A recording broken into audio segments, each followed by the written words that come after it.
আসেন আলোচনার দিকে যাওয়া যাক। এ নওজওয়ানেরা, তরুণেরা, এ নবী পাকের প্রেমিকেরা, মন দিয়ে শুনে রেখে দেন, আল্লাহর কোরআনের জন্য আমার রাসূলুল্লাহ কত কষ্ট করেছে। কোরআন তো কোনো কিতাব নয়, কোরআন তো কোনো বই নয়, কোরআন হলো আল্লাহ পাকের বাণী, কালামুল্লাহ, আল্লাহ পাকের কথা। এ উম্মতে মুহাম্মাদি, আল্লাহকে ভয় করো। এখনই নিঃশ্বাস ফুরিয়ে গেলে কাল সকালে তোমার জানাজা হয়ে যাবে, কালকে মারা গেলে সকালে, সন্ধ্যা বিকালে জানাজা হয়ে যাবে। আসার ডেট আছে, যাবার কোনো ডেট নাই, কখন কে চলে যাবে। মন দিয়ে শুনে যাও, তোমাদেরকে বাঁচাবার চেষ্টা করছি। নাই মা কাল খেলো, বাপ কাল খেলো, কত জুলুম অত্যাচার আমার উপরে আজও হচ্ছে, কিভাবে আমাকে টর্চার করছে, তোমাদের কাছে তো আমি খুলি না, তোমাদের কাছে আমি শোনাতেও চাই না। কেননা আমার সমস্যা সমাধান যিনি করতে পারে সেই আল্লাহর কাছে আমি বলি, তিনি আমার জন্য যথেষ্ট ছিলেন, আছে, থাকবে। তোমাদেরকে বলি আমার উপরে কি হয়, কিন্তু আমি ঘুরে বেড়াই, দেখেছো কেন? আমি জানি যিনি আমায় তৈরি করেছে তিনি আমার জন্য যথেষ্ট, কারো প্রয়োজন নেই। আমার নওজওয়ানেরা, আমার যুবকেরা, আমার আম্মা জানেরা, আমার বোনেরা, আমার বাপেরা, সামান্য ভিক্ষা নিয়ে আল্লাহ দ্রোহীদের সাথে চলে যাও না, সামান্য ভিক্ষা নিয়ে ইসলামের দুশমনদের সাথে চলে যাও না। মন দিয়ে শুনে রেখে দাও, আমার রাসূলুল্লাহ কত কষ্ট করে আল্লাহর বাণীকে মানুষের কাছে পৌঁছেছে, আমার রাসূলুল্লাহ কত কষ্ট করেছে। এমনও দিন গেছে আমার রাসূলুল্লাহর উপরে মক্কা জালিমরা পাথর পর্যন্ত নিক্ষেপ করেছে। এমনও দিন গেছে আমার রাসূলুল্লাহ রাস্তাতে কাঁটা বিছিয়েছে। এমনও দিন গেছে আল্লাহ নবী নূর নবীকে জানে মেরে দিবার প্ল্যান হয়েছে, নবী আমার পাহাড়ে চলে গেছে। এমনও দিন গেছে আল্লাহ নবী সিজদায় পড়ে রয়েছে, মক্কার অত্যাচারী জালিম শাসকরা তারা তাদের লোকদের দিয়ে আমার নবী পাকের পিঠের উপরে পচা দুম্বার ভুঁড়ি চাপিয়ে দিয়েছে।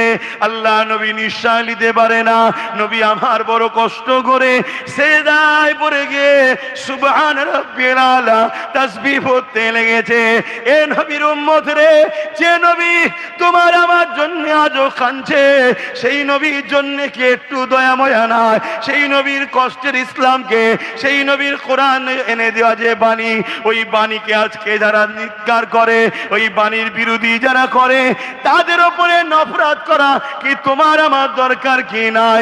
এ যুবকেরা, তরুণেরা, মন দিয়ে শুনে রেখে দাও, আল্লাহ নবীর জীবনে এমনও দিন গেছে আল্লাহ নবী এই কোরআনের বাণী নিয়ে তায়েফের মানুষের কাছে চলে গেছে। তায়েফের মানুষেরা বড় বড় পাথর নিয়ে, বড় বড় ইট নিয়ে, বড় বড় পাথর নিয়ে আল্লাহ নবীকে ছুঁড়ে ছুঁড়ে মারতে লেগেছে।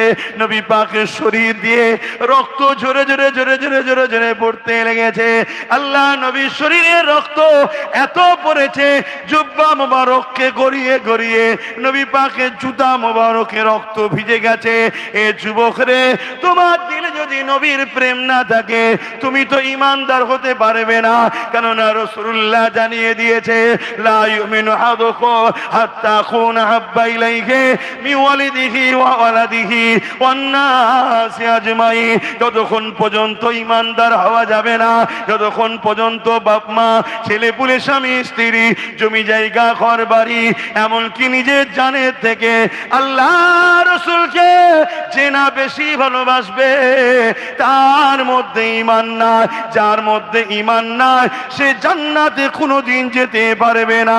এই যুবকদের বলে দিয়ে যায়, আমার রাসূলুল্লাহ ওই তায়েফের জমিনে আল্লাহর বাণী কোরআনের প্রচারের জন্য গিয়ে নবী আমার অজ্ঞান অচৈতন্য হয়ে পড়ে গেলে, এ যুবকেরা, তরুণেরা, সেই কোরআনকে নিয়ে যুগে যুগে যুগে যুগে একজন অত্যাচারী শাসকেরা ক্ষমতা জোর দেখিয়ে আমার কোরআনকে মিটাতে চেয়েছে, আমার কোরআনকে পুরাতে চেয়েছে, আমার কোরআনকে ব্যান করতে চেয়েছে, আমার কোরআনের উপরে আঘাত দিয়েছে।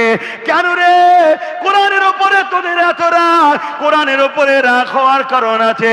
কোরআন জুলুমের বিরুদ্ধে লড়াই করা ফরজ করেছে, কোরআন অন্যায়ের বিরুদ্ধে করা ফরজ করেছে, কোরআন গরিবদের পক্ষে থাকা শিক্ষা দিয়েছে, কোরআন ইনসাফের কথা বলেছে, কোরআন ইনসানিয়াতের কথা বলেছে, কোরআন মানবতার কথা বলেছে, কোরআন ভ্রাতৃত্বের কথা বলেছে, কোরআন প্রেমের কথা বলেছে, কোরআন ক্ষুধার্ত মানুষকে খানা খাওয়াবার কথা বলেছে, কোরআন মা বাপকে সম্মান দিতে বলেছে, কোরআন নিশামুক্ত সমাজ গড়তে বলেছে, কোরআন নিজের মাতৃভূমিকে মহব্বত ভালোবাসার শিক্ষা দিয়েছে। তাই সমাজে যারা চরিত্রহীন আছে তারা কোরআনের বিরুদ্ধে, সমাজে যারা মানুষকে লোটে তারা কোরআনের বিরুদ্ধে, সমাজে যারা অন্যায় সন্ত্রাসী করে তারা কোরআনের বিরুদ্ধে। কেন? কোরআন তাদের জুলুমের সাম্রাজ্যকে মিটাবার জন্যে কোরআনের মান্যওয়ালা দিওকে কোরআন সর্বসময় চিৎকার করে বলে, জীবন দিতে হয় দিয়ে দাও, জুলুমকে মিটিয়ে দাও। আরো জোরে বলুন সুবহান। বাপেরা, নওজওয়ানেরা, আর একবার বলি মন দিয়ে শোনেন। এ নওজওয়ানেরা, তরুণেরা, কাল কিয়ামতের ময়দানের কথা একটু বলি। আল্লাহকে ভয় করে কিয়ামতের দিনে মাথার দেখতে এক হাত উপরে আল্লাহ বা সূর্যকে নামিয়ে দেবে, সূর্যের 12 গুণ তাপ আল্লাহ বাড়িয়ে দেবে। এই সূর্যের তাপেতে মানুষের নাক দিয়ে ক্ষীণ মাথার গলে গলে পড়বে। এই সূর্যের তাপেতে জমিনটা পুরে পুরে লোহা যেমন লাল হয়ে যায় ওই রকম লাল হয়ে যাবে। এ যুবকেরা, তরুণেরা, বাপেরা, মায়েরা, বোনেরা, দুনিয়া জমিনে আব্বাসের কথা নেবে কি না নেবে এটা তোমাদের ব্যাপার। কিন্তু আমি যদি হক কথা না বলি, আল্লাহ কিয়ামতের দিন আমাকে ধরবে। আর হক কথা বলার জন্যে দুনিয়ার জালিমরা আমাকে ধরছে, দুনিয়ার জালিমরা আমার উপরে জুলুম করছে, দুনিয়ার জালিমরা আমার মা বাপ তুলে গাল দিচ্ছে, দুনিয়ার জালিমরা আমার দাদু তুলে গাল দিচ্ছে, দুনিয়ার জালিমরা আমার ঘরে পুলিশ পাঠাচ্ছে, দুনিয়ার জালিমরা অত্যাচার করছে, দুনিয়ার জালিমরা আমার কাজে বাধা দিচ্ছে। দুনিয়ার জালিমদের ভয় করে আর যদি আমি চলি তাহলে আখিরাতটা বড় ভয়ানক হয়ে যাবে। আর আল্লাহকে যদি ভয় করি, দুনিয়ার জালিমকে ভয় করলে হবে না। এ যুবকেরা, তরুণেরা, বাপেরা, কেন কিয়ামতের দিন এত কঠিন হবে। আল্লাহ নবী জানিয়ে দিলেন, এমনও বাপ পাওয়া যাবে নিজের ছেলেকে জমিনে শুইয়ে দিয়ে তার মুখের উপরে পা দিয়ে দাঁড়িয়ে যাবে। কিয়ামতের দিনে এমনও মা পাওয়া যাবে নিজের মেয়েকে জমিনে শুইয়ে দিয়ে তার বুকের উপরে পা দিয়ে দাঁড়িয়ে যাবে। কিয়ামতের দিনে এমনও স্বামী স্ত্রী একে অপরে যার উপরে যার জোর চলবে তাকে জমিনে শুইয়ে দিয়ে তার বুকের উপরে পা দিয়ে দাঁড়িয়ে যাবে। সাহাবারা কাঁদতে লাগলে, ইয়া রাসূলুল্লাহ, হাবিবাল্লাহ, এই কঠিন দিনে এমন কেন হবে? আল্লাহ নবী বললেন, বাবা সাহাবারা, লোহা আগুনে দিলে পুরে পুরে যেমন লাল হয়ে যায়, বাবারা, সূর্যকে আল্লাহ মাথার এক বেগ দেখতে তার উপরে আল্লাহ নামিয়ে দেবে। ওই সূর্যের তাপেতে জমিনটা পুরে লাল হয়ে যাবে। এ যুবক রে, আল্লাহকে ভয় করো। এ যুবক, দিনের যদি ক্ষতি করতে না পারো, দিনের গাদ্দারদেরকে শক্তিশালী করো নি গো। আল্লাহ দুহাই দে বলে যাচ্ছি, আমি মুনাফিক নয়, আমি গাদ্দার নয়। এই দিনের জন্য জান মাল কুরবান করার জন্য কথা বলছি। কোথায় না কোথায় ঘুরে বেড়ায়, না আমার আগে কোনো গাড়ি থাকে, না আমার পিছনে কোনো গাড়ি থাকে। এত কথা বলার কি দরকার রয়েছে?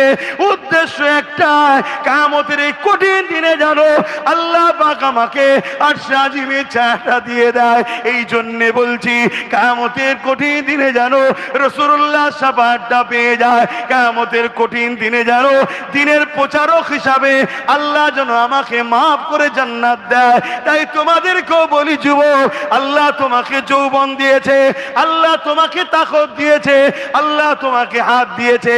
এই হাত দিয়ে আল্লাহ দিনের দুশমনদের ঝান্ডা ধরবে না। এই হাত দিয়ে আল্লাহর ঘর যারা ভাঙতে চায় এদের ঝান্ডা ধরবে না। আল্লাহ পাক তোমায় হাত দিয়েছে, এই হাত দিয়ে তোমরা শক্তিশালী হও, ঐক্যবদ্ধ হও। আল্লাহর ঘরকে যারা ভাঙতে আসবে তাদেরকে তোমরা এই হাত দিয়ে ইনশাআল্লাহ রুখে দেবে। আরো জোরে বলুন সুবহান। এ যুবকেরা, তরুণেরা, ওই কিয়ামতের দিনেতে এমনও মা পাওয়া যাবে নিজের ছেলেকে বুকের উপরে পা দিয়ে দাঁড়িয়ে যাবে, জমিনটা পুরে পুরে লাল হয়ে যাবে। এই কঠিন দিনে কি হবে উপায়, এই কঠিন দিনে কি হবে দশা? এ জালিম, এ অত্যাচারী, দূরে কাছে যে যেখানে সোশ্যাল মিডিয়ায় পরিবর্তন হয়ে যা, অন্যায় করো না, অন্যায়কারীদের সঙ্গে সাথ দিও না। ওই কিয়ামতের দিনে আল্লাহ পাক কোরআনকে সুন্দর করে সাজিয়ে দেবে। ওই কোরআন আল্লাহ পাকের আরশে আজিমের নিচে কুদরতি ক্ষমতাতে আর এমন করে ঘোরাঘুরি করতে থাকবে। ওই সময় কোরআনকে আল্লাহ বলতে লাগবে, আমার পাক কালামুল্লাহ রে, কি চাও তুমি আজকে বলো, তুমি আমার কথা আমার কাছে কি চাও বলো।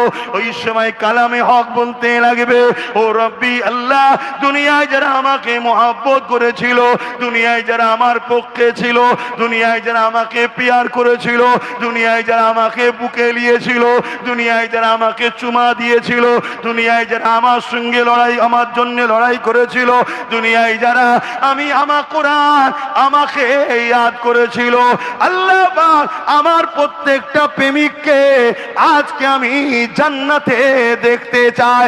আল্লাহ নবী জানিয়ে দিলেন, ওই কিয়ামতের কঠিন দিনে কোরআনের শাফাতের ওসিলা করে আল্লাহ যারা কোরআনের পক্ষে থাকবে, কোরআনকে পিয়ার করবে, কোরআনকে ভালোবাসবে, কোরআনের পক্ষে দাঁড়িয়ে লড়াই করবে, কোরআনের সঙ্গে থাকবে, কোরআনকে সাপোর্ট করে চলবে, কোরআনকে দিলে জায়গা দেবে, কোরআনকে চুমা দেবে, কোরআনকে বুকে নেবে, কোরআনকে মাথায় তুলবে, এক কথায় কোরআনের পক্ষপাতিত্ব যারা করবে, ওই কিয়ামতের দিনে আল্লাহ নবী জানালেন আমার আল্লাহ তাদেরকেই জান্নাতি করে দেবে।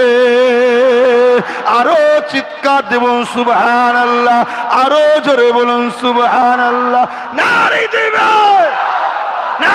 আল্লাহ নবী সাহাবী হযরত আবু বকর সিদ্দিক রাদিয়াল্লাহু তাআলা আনকে আল্লাহ নবী দুনিয়া থেকে জান্নাতের সার্টিফিকেট দিয়ে দিলেন, আর হযরতে আবু বকর সিদ্দিককে আল্লাহ নবী জান্নাতের সার্টিফিকেট দিল। রাইসুল মুনাফিক আব্দুল্লাহ ইবনে উবাই দুনিয়া থেকে জাহান্নামের ঘোষণা পেয়ে গেল।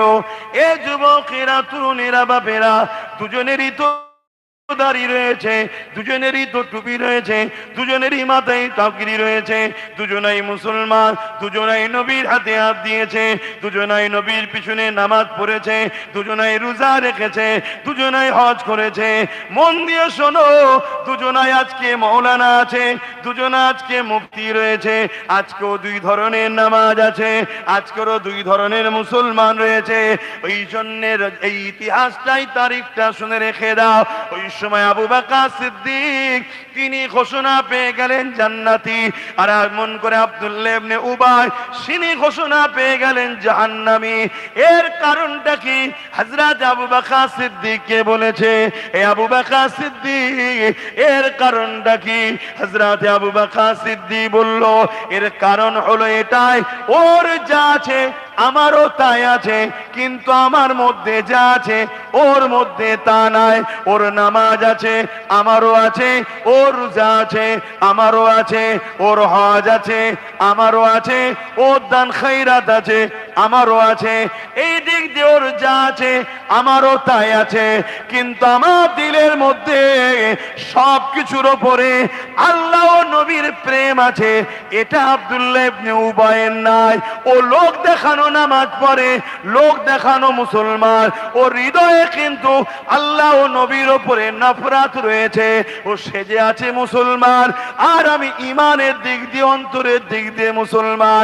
এই জন্য ও ঘোষণা হয়ে গেছে জাহান্নামী, আর আল্লাহ নবী আমাকে জান্নাতি ঘোষণা দিয়েছে।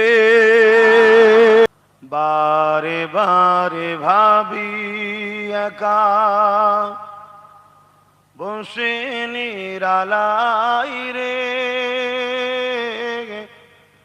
পাখি হলে উড়ে যেতাম সোনার মদিনায় রে, সোনার মদিনায় রে। বুলবুলিরা কোথা যাও, উড়ে যাও কোথায় রে,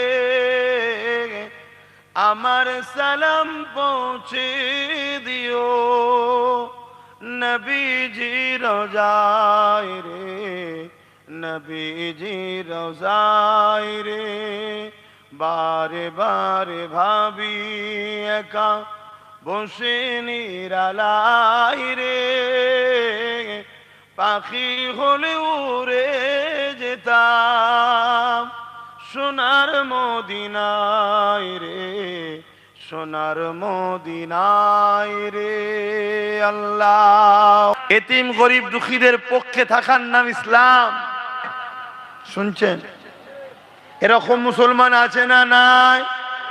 অপর দিক দিয়ে এই মুসলমানগুলোকে জালিম, অত্যাচারী, খুনি, চোর, বদমাইশ, লুটেরা, সমাজ বিরোধী, মসজিদের দুশ্মন, মাদ্রাসার দুশ্মন, ওয়াকফের দুশ্মন, কোরআনের দুশ্মন, তাদের সঙ্গে কিন্তু পাওয়া যায়। এগুলো হলো মুনাফিক। এগুলো কারা? মুনাফিক। হয়তো এদের বাপ ভালো, মা ভালো, কিন্তু এরা দুনিয়ার লোভ লালসায় নিজের ইমানকে বিক্রি করে বেঈমান কাফের হয়ে মুনাফিক হয়ে গেছে। কথা বুঝছেন? এদের সামনে যখন আল্লাহর পক্ষে কথা বলা হবে এদেরকে পাওয়া যাবে না। এদের সামনে যখন কোরআনের বিরুদ্ধে কেউ বলবে তার বিরুদ্ধে এদের মুখ খুলতে পাওয়া যাবে না। অথচ কোরআনের দুশ্মনের বিরুদ্ধে যখন কেউ বলবে এই বেঈমান মুনাফিক ছদ্মবেশী মুসলমানগুলোকে, তখন দেখা যাবে কোরআনের পক্ষে যে বলছে তার বিরোধী করছে। আছে না না? মনে রাখবেন, আমার অমুসলিম ভাইদের মধ্যে লাখো কোটি ভাই আছে, তারা তাদের ধর্ম করে, আমাদের ধর্মের বিরোধী করে না। আল্লাহ রসুল বললেন অনেকে আছে জেনে ভুল করে, অনেকে না জেনে ভুল করে। যে জেনে ভুল করে তাকে বলা হয় মুনাফিক। যে না জেনে ভুল করে তার সাথে মিশলে সে পরিবর্তন হবার জায়গা আছে, কিন্তু যে জেনে ভুল করে রসুল বলছে এদের থেকে দূরে থাকো, কেন এই মুনাফিক গুণ তোমাদেরকেও ধ্বংসের দিকে নিয়ে যাবে। মুনাফিক কি আজকে নতুন না, আগেও ছিল? বলবেন তো? কষ্ট হচ্ছে কথা বলতে। আমার ঘুম হয়নি, কেন কালকে রাত্রিরে একটা জায়গায় মিটিং করতে করতে অনেক রাত হয়ে গেছিল। সেখান থেকে ঘরে পৌঁছাতে প্রায় 1টা-1.5টা বেজে গেছে। কথা বুঝলেন? তারপরে যা গরম পড়ছে, আল্লাহু আকবার বলার মতো নয়, যা গরম পড়ছে। দিনের বেলা জলসা, আবার সন্ধ্যের পরে জলসা। তা আমার কষ্ট হচ্ছে, আপনাদেরও কি কষ্ট হচ্ছে? তা ঝিমিয়ে আছেন কেন? মন মেজাজ খারাপ না? আগে থেকে কেউ বলেছে তোরা হেরে যাবি? গরম। আল্লাহ চাইলে আল্লাহর উপর ভরসা রাখো। মন খারাপ করে বসে আছো কেন? সরাসরি দেবে। মুনাফিক নিয়ে আল্লাহর কোরআন কি বলেছে? আল্লাহর কোরআন বলছে মুনাফিকের ঠিকানা হলো সব থেকে নিকৃষ্ট, কঠিনতম আযাবে জাহান্নাম, যেখানে ঢুকবে আর কোনোদিন বেরোবে না। মুনাফিককে যার মুখে থাকে আমি আল্লাহ ও রসুলের পক্ষে, আর কাজে কামে অন্তরে থাকে ইসলাম বিরোধী, ইসলামের দুশ্মনদের সাথে। মুনাফিককে আল্লাহ নবী বলছে যে আমার আহালদের সমালোচনা করে তারা হলো মুনাফিক, আর যারা আমার পরিবার আহালদেরকে ভালোবাসে তারা কখনো মুনাফিক হতে পারে না। জোরে বলুন সুবহানাল্লাহ। হয়তো গুনাহগার হতে পারে কিন্তু মুনাফিক নয়। গুনাহগারদের মাপ আছে, মুনাফিকের মাপ নাই। মুনাফিক প্রকাশ্য ইসলামের দুশ্মনদের থেকেও খারাপ। আর মনে রাখবেন, ইসলামের দুশ্মনেরা কখনো আমাদের মোকাবেলায় ডাইরেক্ট সামনাসামনি পারে না।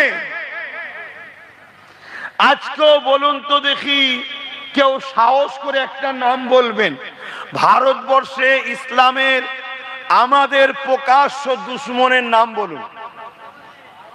সাহস করে বলতে পারছেন না? এদের ঘাড়ের মাজাল নেই আমাদের সঙ্গে প্রকাশ্য সামনাসামনি লড়াই করে আমাদেরকে মিটাতে পারে। কিন্তু এরা প্রথমে মুনাফেক আমাদের কাছে পাঠায়, মুনাফেকরা আমাদেরকে দুর্বল করে, ইমানি দিক দিয়ে দুর্বল, ভালোবাসার নামে ডেকে নিয়ে যে হারাম খাদ্য খাওয়ানো, মদ বিক্রি করার টাকা,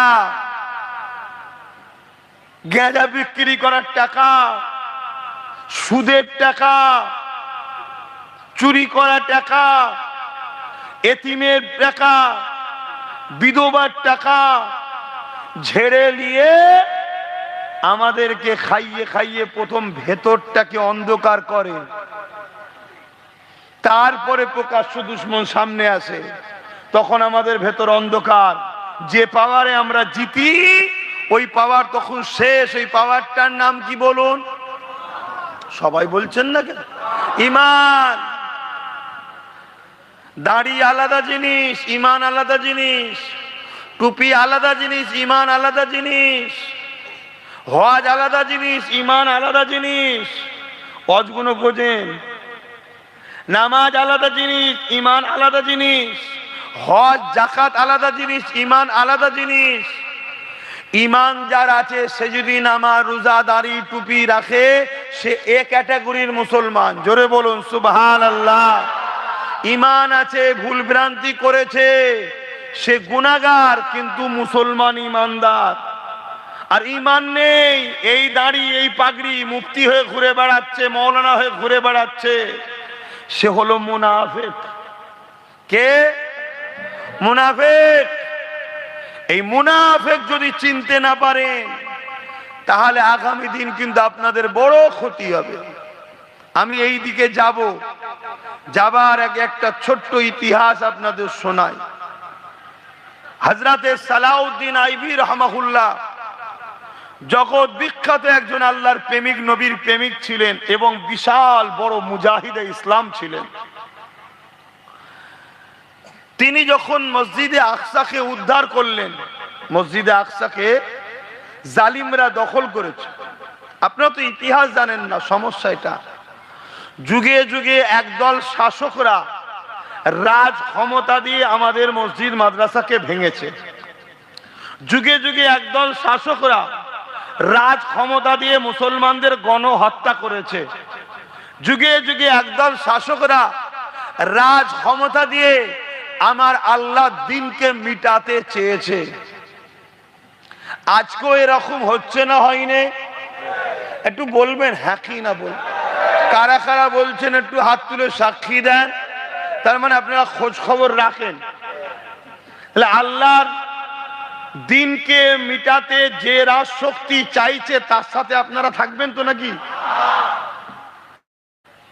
যেমন সালাউদ্দিন আইবির সময় সেলিবিয়া সম্প্রদায়রা পৃথিবী বিখ্যাত সুপার পাওয়ার ছিল। তারা রাজ ক্ষমতার জোরে, কিছু ইতিহাস বলবো আজকে, শুনবেন তো? হ্যাঁ, এক এক বছর এসে এক এক ওয়াজ করি। আজকে কিছু ইতিহাস বলবো, ইতিহাসটা ইসলামের ইতিহাস বলবো। আমার ভাইরা শুনবেন মন দিয়ে। সেলিবিয়া সম্প্রদায় একটা গোত্র আছে, সেলিবিয়া একটা সম্প্রদায় আছে। তাদের হাতে বিশাল রাজ পাওয়ার ছিল। তখন পৃথিবীর দাদা তারা রাজ ক্ষমতার জোরে মসজিদে আকসাকে দখল করে নিয়েছিল। হযরতে সালাউদ্দিন আইবি রহমাতুল্লাহ আলাইহি তিনি 12,000 সৈন্য নিয়ে, সংখ্যাগুলো মনে রাখবেন, 12,000 সৈন্য মসজিদে আকসাকে উদ্ধার করার জন্য প্যালেস্তাইনের দিকে যাচ্ছে। জেরুজালেম, প্যালেস্তাইন যাচ্ছে। ওই সময়ে কিছুটা দূরে, মসজিদে আকসা থেকে কিছুটা দূরে সালাউদ্দিন আইবি রহমাতুল্লাহ আলাইহি তিনি একটা তাবু করলেন, সৈন্যদের নিয়ে থাকলেন। রাত্রিরে একজন গুপ্তচর পাঠালেন, যাও তো গিয়ে একটু দেখে আসো মসজিদে আকসার চতুর্দিকে পরিস্থিতিটা কি। এখন তো আর কাউকে সৈন্য পাঠাতে হয় না। আজান দিচ্ছে, নামাজ কটাই হবে? আজ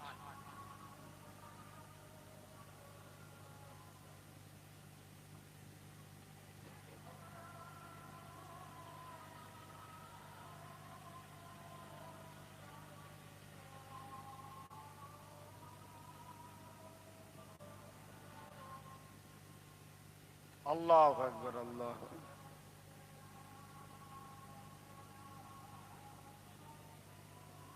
এটা আপনাদেরই মহল্লা?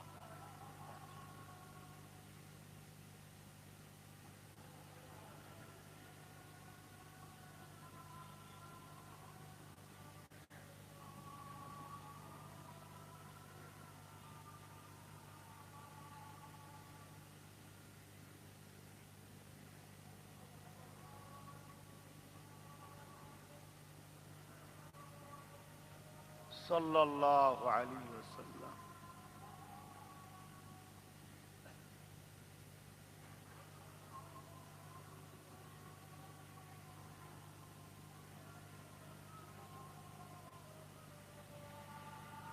সাল্লাল্লাহু আলাইহি ওয়াসাল্লাম।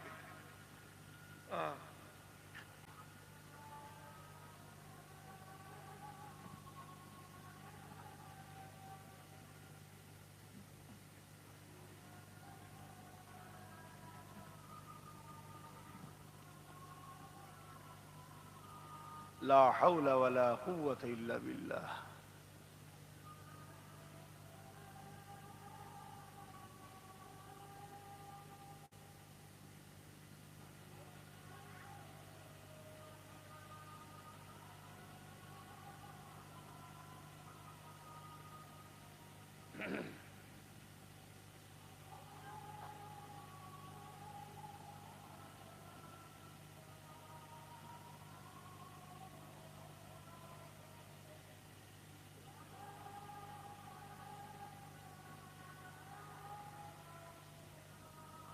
اللهم رب هذه الدعوة التامة صلاة محمد السيد وقمم محمد درود شريف اللهم صل على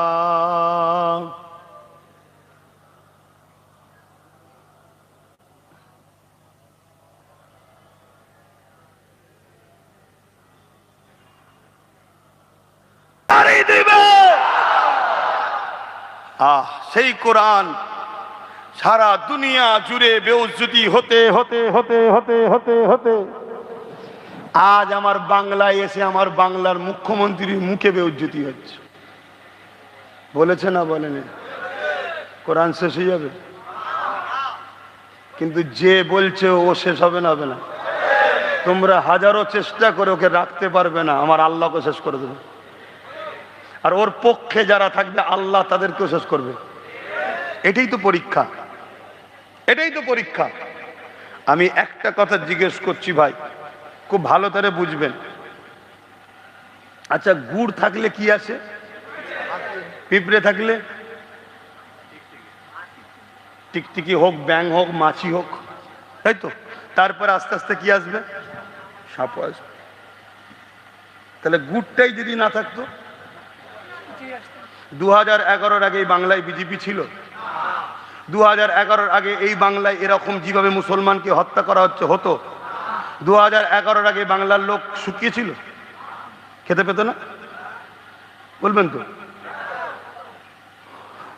তাহলে 2011-র পরেই বিজেপি আসলে কি ব্যাপার?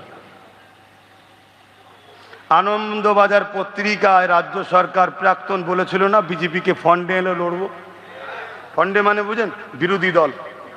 তা বিরোধী দলটা বর্তমান কে দায়িত্বে আছে? শুভেন্দু। শুভেন্দুকে চা খাওয়ায় কে? শুভেন্দুর ওখানে গিয়ে প্রতিবাদ করেছে? কথা মাথায় ঢুকছে? খুব ভালো তারে বোঝো বাপ, এদের কথা একটু ভাব, নিজেদের কথা না ভাবিস, না ভাববি, বাচ্চাগুলোর কথা একটু ভাব। এদের কি হবে? এদের পাশে 50টা ছেলে চাকরি করতে যাবে, আর এরা কি করবে? বোঝো বোঝো, আল্লাহ দোহাই দে বলছে, আর কি বলবো বলো, আর কি বলবো? আমার কথায় কষ্ট পেচ্ছ তোমরা যারা এখানে দাঁড়িয়ে আছো? দিল থেকে বলো, কষ্ট পেচ্ছ? হুজুর সব কথা কেন বলবে, তাই তো নাকি? তাহলে তোমরা চাইছো তোমাদের বিপদে তোমাদের পাশে থাকবো না, এটা চাইছো নাকি? তাহলে বিপদে যদি পাশে চাও বাপ, তাহলে তো আমাকে সহযোগিতা করতে হবে।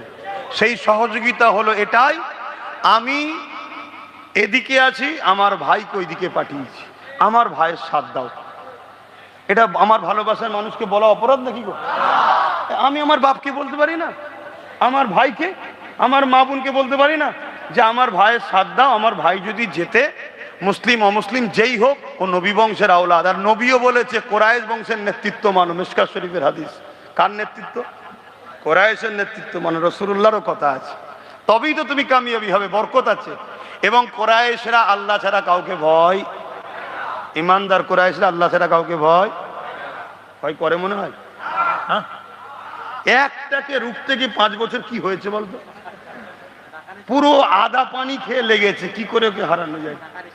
ইনশাল্লাহ ইনশাল্লাহ ইনশাল্লাহ, তারপরেও ইনশাল্লাহ কামিয়াবি হবে। তা আমি যে কথা বলছি, তাহলে আমার বাপ ভাই মা বোন কোনো বিপদে পড়ে গেলে, প্রশাসনিক হ্যারাসমেন্ট হোক, বাইরে কোনো জায়গায় বিপদে পড়ে গেলে হোক, এই যে বাইরে বাইরে সব লাশ হয়ে এসেছিল, কেউ কথা বলেছে? রাজ্য সরকার তো বলতে পারতো, বাইরে রাজ্যকে ফোন করে, এই তোর রাজ্যের লোক আমার রাজ্যে আছে, তুই যদি আমার রাজ্যের লোককে মারিস তাহলে এখান থেকে তোরটা পাঠিয়ে দেবো, আমারটা লে নেবো।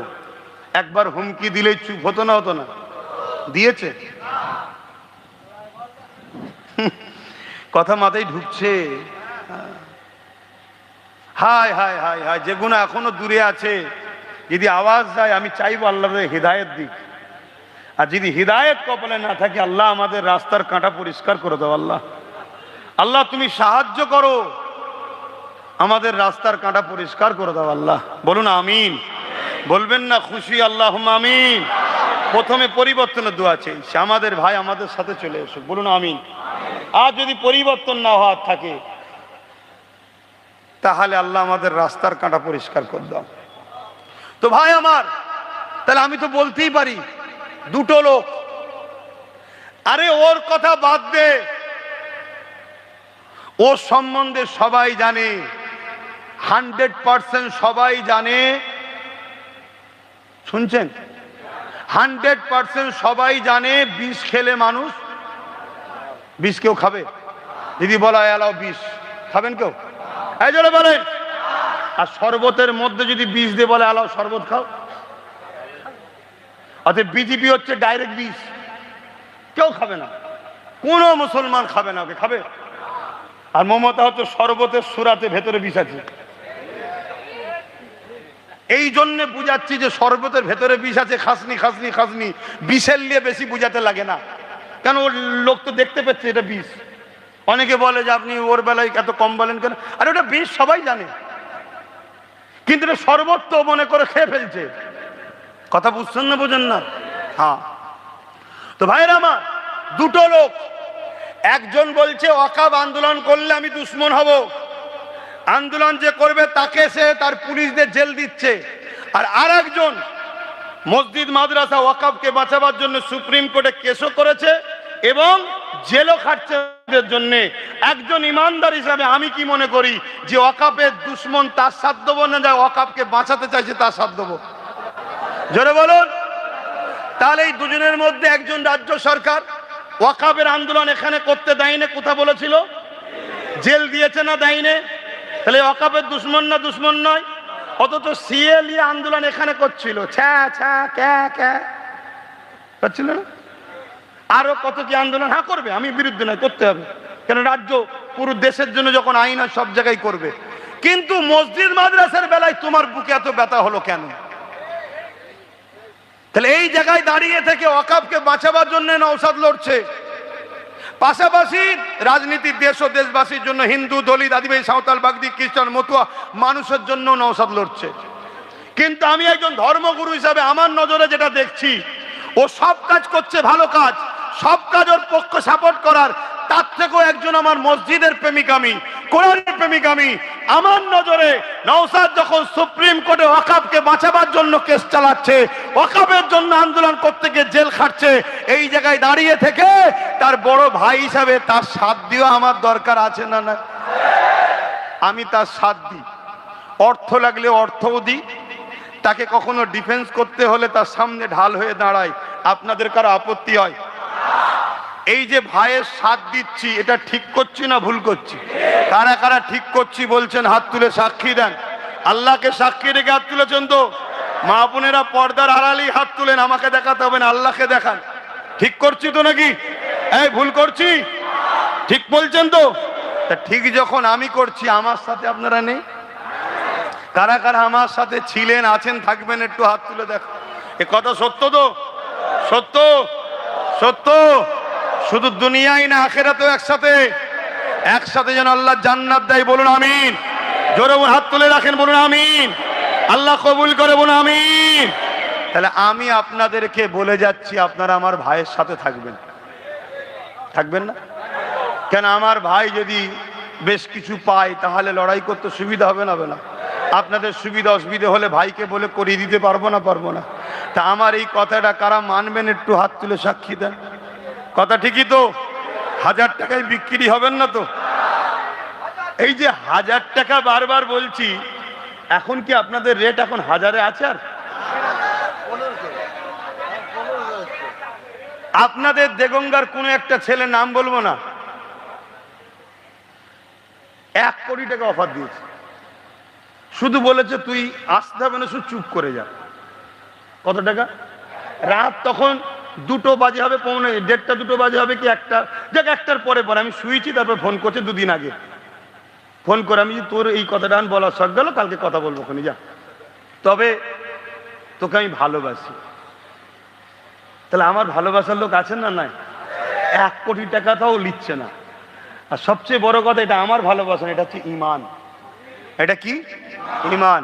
ধরুন আজকে 1 কোটি টাকা নিলেন, কালকে যদি আপনার ছেলেটা মরে যায়, কথা বলবেন তো? আজকে ধরুন 1 কোটি টাকা নিলেন, কালকে যদি আপনার হার্ট অ্যাটাক হয়ে মরে যান, আপনি কি লাভ হলো? একটু ভাবেন। এ লড়াই রুজি রুটি, চাকরি বাকরি, 79 বছর ধরে এই লড়াই হচ্ছে। 79 বছর ধরে এই লড়াই আমরা সবাই, আমাদেরকে কম বেশি ঠকিয়েছে, কেউ বেশি কেউ কম। আমি হক কথা বলা লোক ভাই, ও কেউ কষ্ট বলে কিছু করার নেই, কেউ কম কেউ বেশি। কিন্তু 79 বছর পর আজকের যে লড়াইটা, কি রুজি গেছে, রুটি গেছে, কাজ গেছে, পড়া গেছে, শিক্ষা গেছে, অধিকার গেছে, সব গেছে। আজকে দেখছি আমাদের নাগরিকত্ব চলে যাচ্ছে, আজকে দেখছি আমাদের মসজিদ মাদ্রাসা চলে যাচ্ছে। এখন বলছে আমি নাকি কেস করে 30 লাখকে বাঁচিয়েছি, তোর জন্যই তো এসে একটা হলো রে। কত বড় চিটিংবাজ, মিথ্যুক কাজ্জাব দেখেছে। হ্যাঁ, দ্বিতীয় নম্বর কথা বলছে আমি এলে বাকিগুলো তুলে দেবো।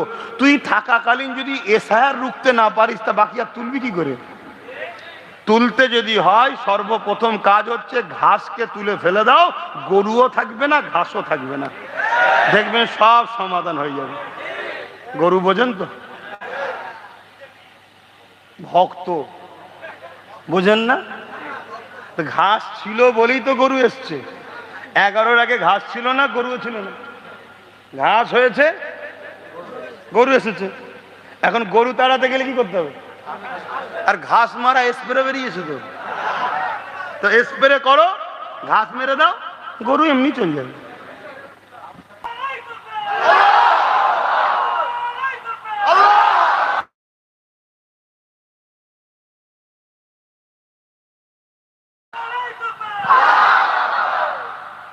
আপনারা কি বুশের পক্ষে? বুশ কেন?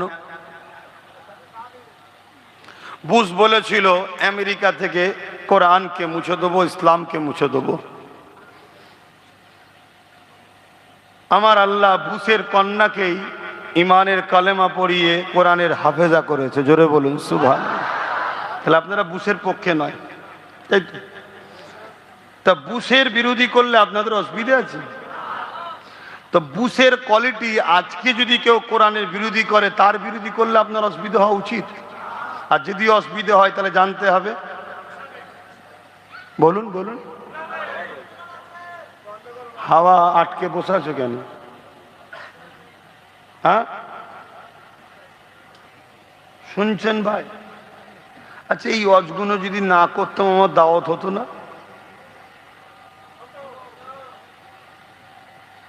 কিন্তু আমি আমার কোরআনকে ভালোবাসি, কোরআনের পক্ষে বলবো না? হ্যাঁ, আজকে আপনি বলছেন আমি অমুককে ভালোবাসি, তাকে আপনি চোর বললে আমার গায়ে লাগে। আমি অমুককে ভালোবাসি, তাকে যদি আপনি অন্যায় করছেন বলে আমার গায়ে লাগে। তাহলে সে যখন আমার কোরআনের বিরুদ্ধে বলবে, আমি তো কোরআনকে ভালোবাসি, আমার গায়ে লাগবে না? আর যার গায়ে লাগে না মনে হয় সে কোরআনকে ভালোবাসে, আর যে কোরআনকে ভালোবাসে না মনে হয় সে ইমানদার। তাহলে মুফতিতে দেখুনি, মাওলানা দেখুনি, হুজুর দেখুনি, কোন কাতারে আছে আগে দেখো। শুনছেন?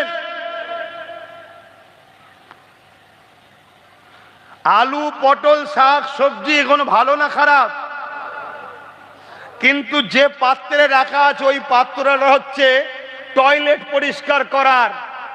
এগুলোকে আর নেবেন আপনি, খাবেন? রুচি বলছে খাবো না, কেন? খাদ্যটা ভালো, জিনিসটাও ভালো, কিন্তু যে প্লেটে আছে ও আর খাবার নয়। তো তুই মৌলানা ভালো কথা, মুফতি ভালো কথা, বক্তা ভালো কথা, পীরজাদা ভালো কথা, কিন্তু যাকে মা বলে ফেলেছিস তুই এই কিরেনের প্লেটে উঠে পড়েছিস, আর চলবে না।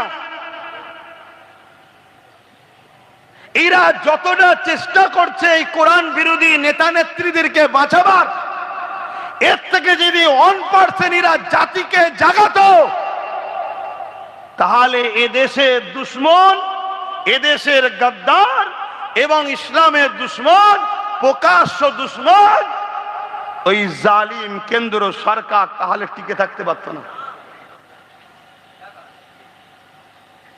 তার দিকে নয়, সেই ঘুরিয়ে ফিরিয়ে মানুষের মধ্যে একটা আতঙ্ক তৈরি করো, এর ভয় দেখাও আর এর কোলে তোলো।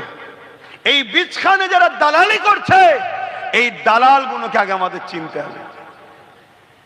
কি হয়েছে? তুমি অজ করছিলে না কালকে?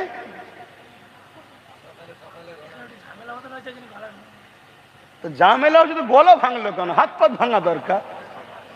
খুব চিল্লেছো তার মানে?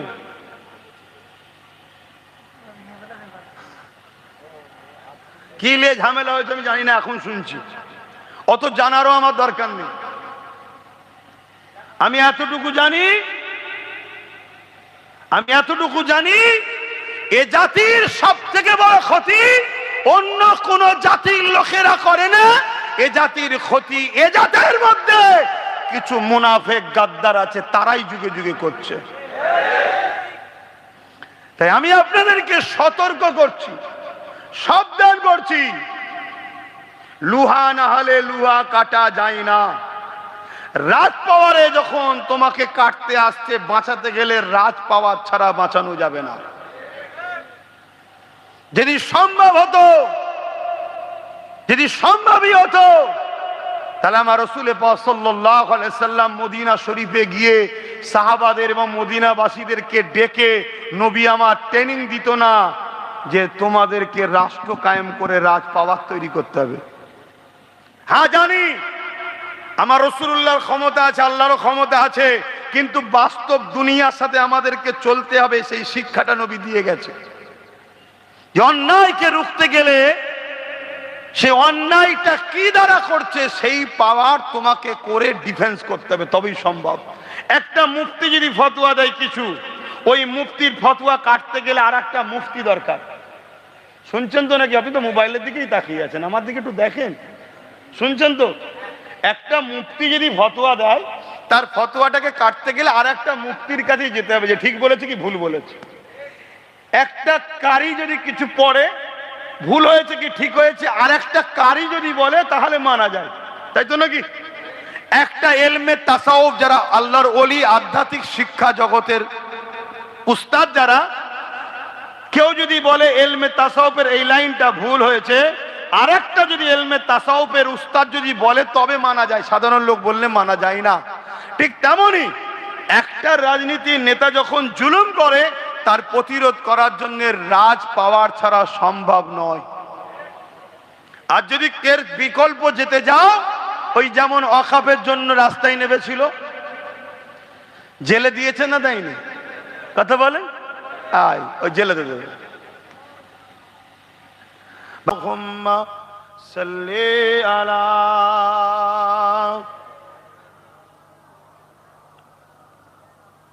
وعلى آل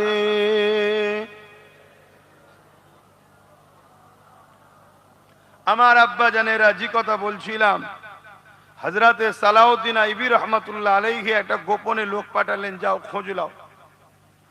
ওই গুপ্তচর এসে খবর দিচ্ছে, হুজুর 4 লক্ষ সৈন্য তরওয়ালকে হাতে নিয়ে মসজিদে আকসাকে পুরো ঘিরে রেখেছে যাতে করে আমরা না দখল করতে পারি। কত? 4 লক্ষ। আর সালাউদ্দিন আইবির সৈন্য কত? 12,000। হযরতে সালাউদ্দিন আইবি শুনলেন, তাহাজ্জুদ নামাজ পড়লেন, একটু বিশ্রাম নিলেন, ফজরের ওয়াক্ত উঠলো, নামাজ পড়লো। হুজুর নামাজ পড়ে নিয়ে সৈন্যদেরকে ডাকলেন, আসো। 12,000 সৈন্য কাতার দিয়ে দাঁড়িয়ে গেলেন। সালাউদ্দিন আইবি বক্তব্য দিতে লাগলেন, আল্লাহর প্রশংসা, নবীর দরুদ পড়ে বলতে লাগলেন, আমার কওম, মওত সবার একদিন না একদিন হবে। ইসলাম অন্যায়ের বিরুদ্ধে ন্যায়ের পক্ষে লড়াই করতে বলেছে। আল্লাহর ঘর মসজিদকে সেলিবিয়ারা দখল করেছে। খবর পেলাম 4 লক্ষ সৈন্য দিয়ে মসজিদকে তারা ঘিরে রেখেছে, বন্দী করে রেখেছে। আমাদের সংখ্যা মাত্র 12,000। এই বিশাল ভয়ানক সৈন্যের মোকাবেলায় 12,000 সৈন্য নিয়ে 4 লক্ষর মোকাবেলা করা, আমি সালাউদ্দিন আইবি তোমাদেরকে জোর করব না। যার ইচ্ছা যাবে আমার সাথে যেতে পারো, যার ইচ্ছা যাবে ঘরে যেতে পারো। তবে আমি সালাউদ্দিন, আল্লাহর ঘর বেউজ্জতি হবে, আল্লাহর ঘর পরাধীন হয়ে থাকবে, আর আমি আরামে ঘুমাবো, আরামে থাকবো। এটা কখনো কিয়ামতের দিন মুখ দেখাতে পারবো না আল্লাহ রাসূলের কাছে। তাই আমি যাব।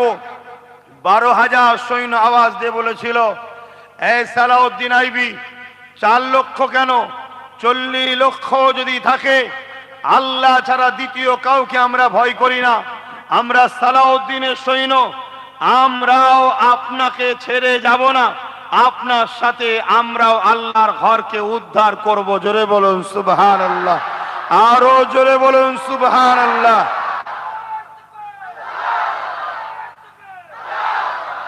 আজ আমরা কোটি কোটি মুসলমান, কোটি কোটি মুসলমান, আমাদের ভোট যাদেরকে দিই তারাই সরকার হয়। আমরা যাদেরকে ভোট দিই না তা সরকার চিৎপটাং হয়ে যায়। আমরা যা সাথ দিই সে কোটি কোটি টাকার মালিক হয়। আমরা যা সাথ দিই না তার আগে পিছু বডিগার্ডও থাকে না। কিন্তু আজ দুঃখের বিষয়, আমাদেরই মসজিদ, আমাদেরই মাদ্রাসা, আমাদেরই ওয়াকফ, আমাদেরই কবরস্থান, আজকে আমাদের ভোটে যারা যেতে তারাই আজকে লুটছে না লোটেনে। জোরে বলেন, লুটছে না লোটেনে।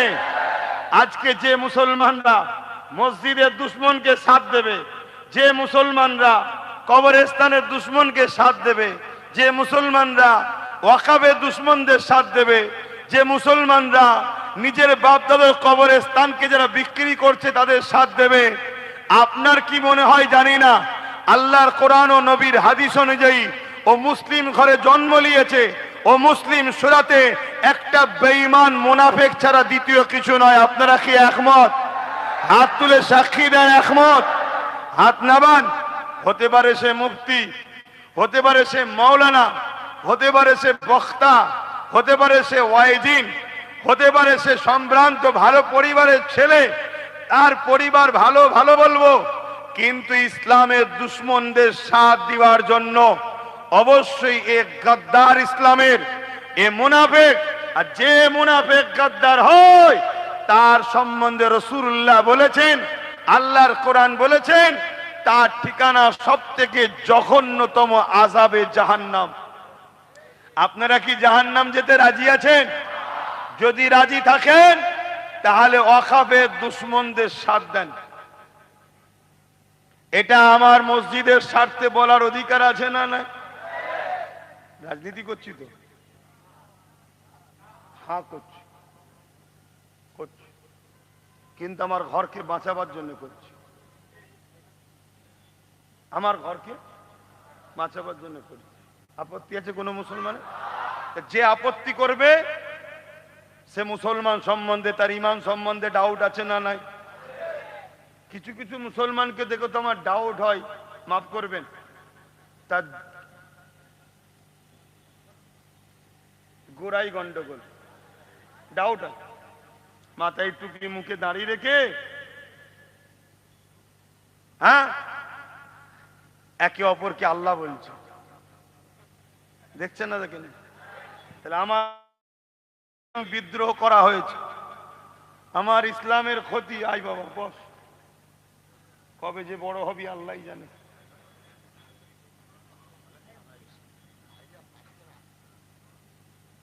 শুনছেন? অসুবিধা হচ্ছে?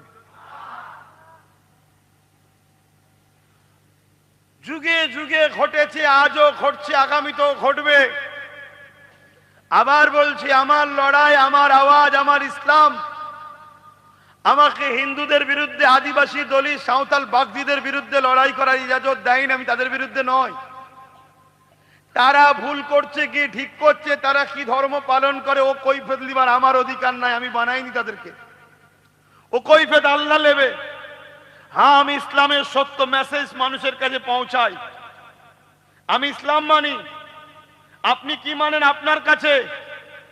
আপনি আপনার ধর্ম, আপনার উৎসব নিয়ে থাকেন, আমি আমার ধর্ম, আমার উৎসব নিয়ে আছি।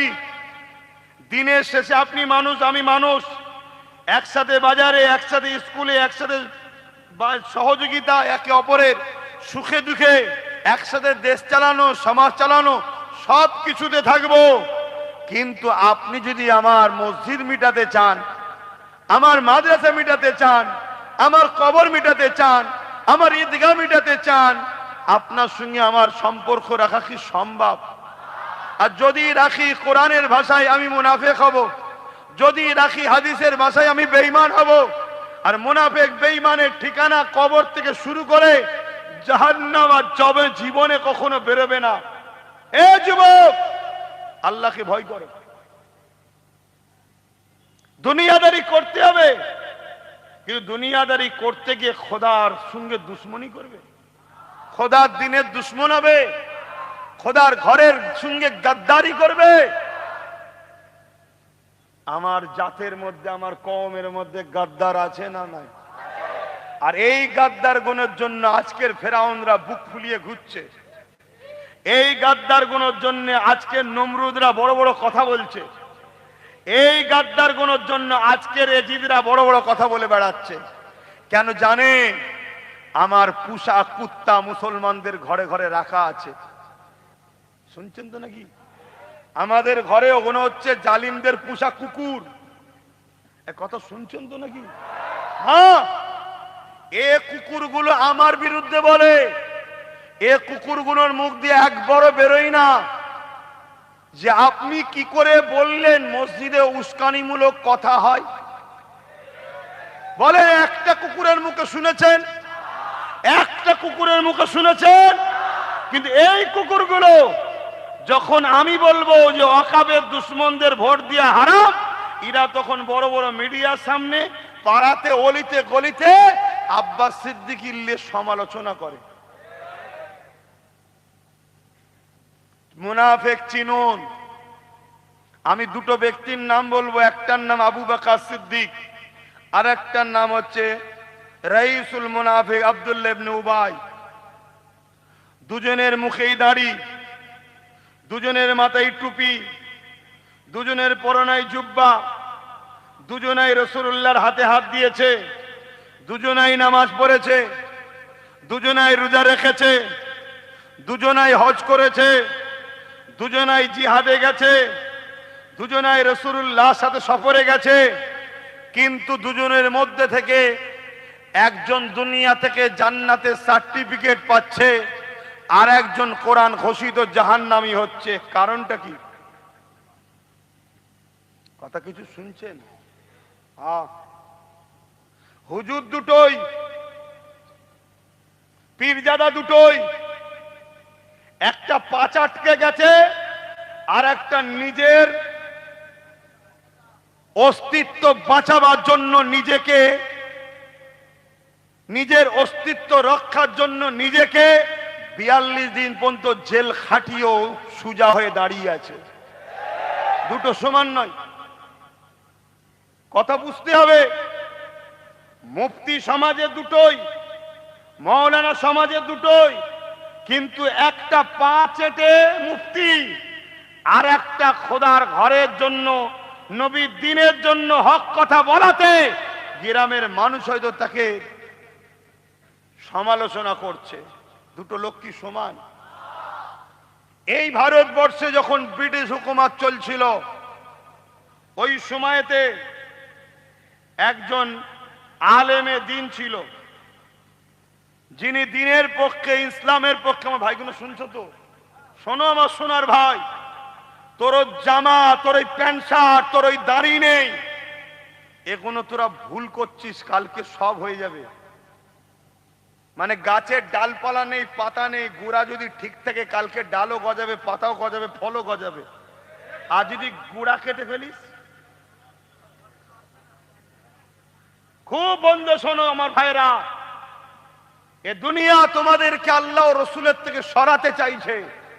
কেন? যতক্ষণ না আল্লাহ ও রসুলের থেকে সরাবে, ততক্ষণ তোমাদের মা বেটিদের ইজ্জত আবরু লুটা সম্ভব নয়। যতক্ষণ না তোমাদেরকে আল্লাহ রসুল থেকে দূরে সরিয়ে দেবে, ততক্ষণ পর্যন্ত তোমার মসজিদ মাদ্রাসার দিনকে মিটানো সম্ভব নয়। কেন? তোমরা ঢাল হয়ে দাঁড়িয়ে যাবে। একজন ব্রিটিশের পিরিয়ডে একজন আলেমে দ্বীন, সে ওই দ্বীনের কথা, ইসলামের কথা, মানবতার কথা, ন্যায়ের কথা, ব্রিটিশ হুকুমতের জুলুমের বিরুদ্ধে কোরআনের পক্ষে আওয়াজ তুলেছে। শুনছেন? ব্রিটিশ হুকুমত তাকে বন্দী করেছে, বন্দী করে তাকে জেলে দিয়েছে। এই ইতিহাস আমার জানা আছে না নাই? তারপরেও আজ করছি। কেন? আমরা আমাদের তকদিরের ওপরে বিশ্বাসী। তকদিরে যদি খোদা রাখে, আজকের জালিমদের কারাগারে আব্বাস সিদ্দিকী বন্দী হবে, আমি তাতে রাজি।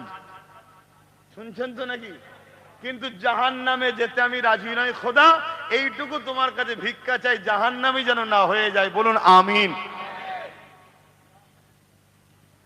ওই সময়ে ব্রিটিশ হুকুমত দেখলো এই লোকটার তো বিরাট ফেমাস, আর কথা কষ্ট দিল, আর কষ্ট দেবো না, অনেক বলে ফেলেছি। কি করব বাপ? আমি ভালোবাসি আমার মসজিদ মাদ্রাসাকে, আমি ভালোবাসি আমার কবরস্থান, ঈদগাহ, খানকাকে, কোরআনকে আমি ভালোবাসি। তাই আমি বিভিন্ন জায়গায় বলেছি, আল্লাহ নবীর হাদিস দিয়ে প্রমাণ করেছি, বিজেপিকে যে ভোট দেবে তার ঈমান থাকবে না। আমি কোরআন হাদিস দিয়ে প্রমাণ দিয়েছি। আজকেও যদি আপনাদের শোনার ইচ্ছা থাকে বলুন, আমি বলবো। হাদিস ইচ্ছা আছে? তাহলে তার আগে একটু সালামটা দিয়ে নি একবার। এই সময় যদি কেউ হাদিস না শুনতে চাই, ফাঁকে চলে যাক। এবার সালামটা, ইয়া নবী সালামুন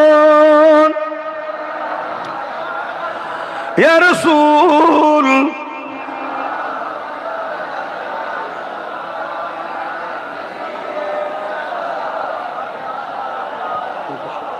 হাতে না লেগে যায়। তালাল বাদরু আলাইনা মিন শানিয়াতিল ওয়াদাই ওয়াজাবা শুকরু আলাইনা মা বাগা লিল্লাহ আহিদাই নবী সালামুন মহব্বতে ইমানের গলায় পড়ো। ইয়া হাবিবুস সালাম।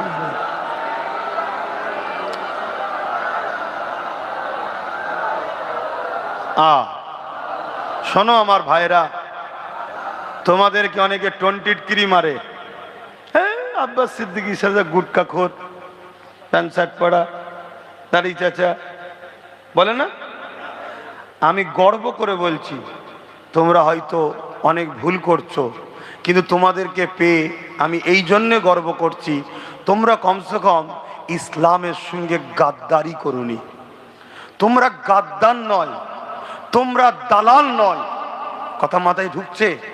তোমরা হালকা বয়সে তো ভুল করছো, কিন্তু তোমাদের ঈমান, তোমাদের প্রেম কোরআন দিনের উপরে যা আছে, এর ওসিলায় আল্লাহ তোমাদেরকে দেখে লিও। যদি বেঁচে থাকো একদিন তোমরা নামাজি, মুসল্লি, হাজি, আল্লাহ আল্লাহ রসুলের পাগল হয়েই ইনশাল্লাহ কবরে যাবে।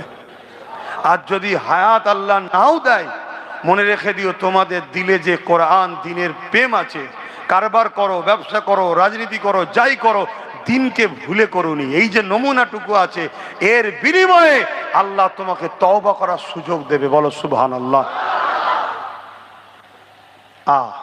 টন্টিটকিরি মারে তোমাদের ঘরে নিয়ে। এই আব্বাসের সঙ্গে যারা মেসে সব দেখি তো। আল্লাহ আল্লাহ বাহ্যিক দেখে না, আল্লাহ এটা দেখে। এটা কথা বুঝে আসছে? আল্লাহ অন্তরটা দেখে, অন্তর। হ্যাঁ, আমি বলছি আমার ভাইদের মধ্যে ভুল আছে, আমি স্বীকার করব না। তোমাদের মধ্যে ভুল আছে, অনেক ভুল আছে। লিবাসে ভুল, আখলাকে ভুল, কথাতে ভুল, উঠা বসার জায়গা ভুল আছে, কিন্তু তা বলে তোমরা দিনের দুশ্মন নয়, তোমরা গাদ্দার নয়, তোমরা মুনাফিক নয়, তোমরা বেঈমান নয়। আলহামদুলিল্লাহ, তোমাদেরকে পেয়েছি, আমি গর্বিত। তোমাদের ঘরে নিয়েই তো আগামী দিন ইনশাআল্লাহ গরিব, দুঃখী, মজলুম, সর্বধর্মের মানুষের হয়ে আমরা লড়বো, আল্লাহর সৃষ্টির হয়ে লড়বো। ঠিক না বে ঠিক? আসো মহব্বতে পড়ো, ইয়া নবী সালামুন, ইয়া রাসূল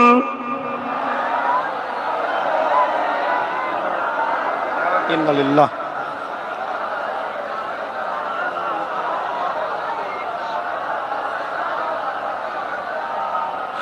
পড়িল আল্লাহ আরো বাণী,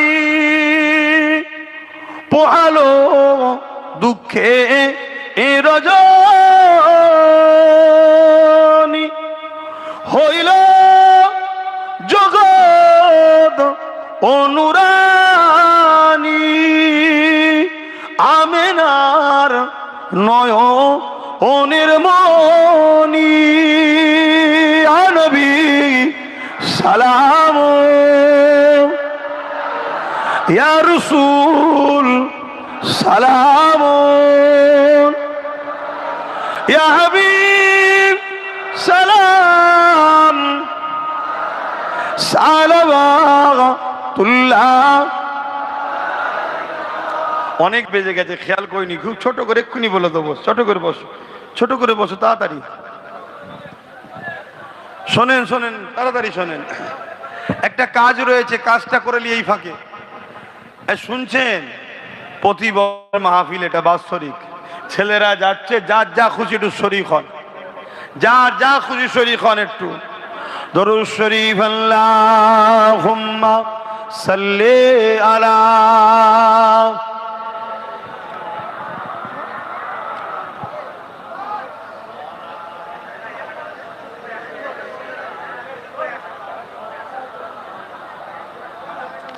আল্লাহুম্মা সাল্লি আলা।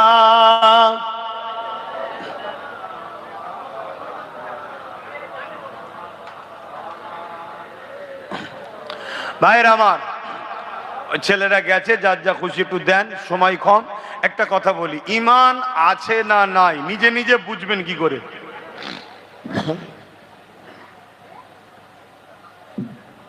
শুনছেন? আপনি নিজে নিজে বুঝবেন কি করে আপনার মধ্যে ঈমান আছে না নাই? বলবো, এটা জানা দরকার আছে না নাই? হ্যাঁ, আল্লাহ নবী বললেন, যখন কোনো মানুষ অন্যায় করবে, যদি তাকে ধরিয়ে দেওয়া হয় তুমি এটা অন্যায় করছো, আর সে যদি তখন অনুতপ্ত হয় যে হ্যাঁ ভাই এটা ভুল, তার মধ্যে ঈমান আছে, বলুন সুবহানাল্লাহ। আর শোনার পরে সে যদি বলে আরে রাখতেছো কথা, আল্লাহ রসুল বলছে তার মধ্যে ঈমান নাই। শুনলেন? এবার নিজে নিজে অনুতপ্ত করুন। যে আমি বললাম ভাই তোমরা এই যে প্যান্ট শার্ট পরছো, দাড়ি চাচ্ছো, নামাজ কাজা করছো,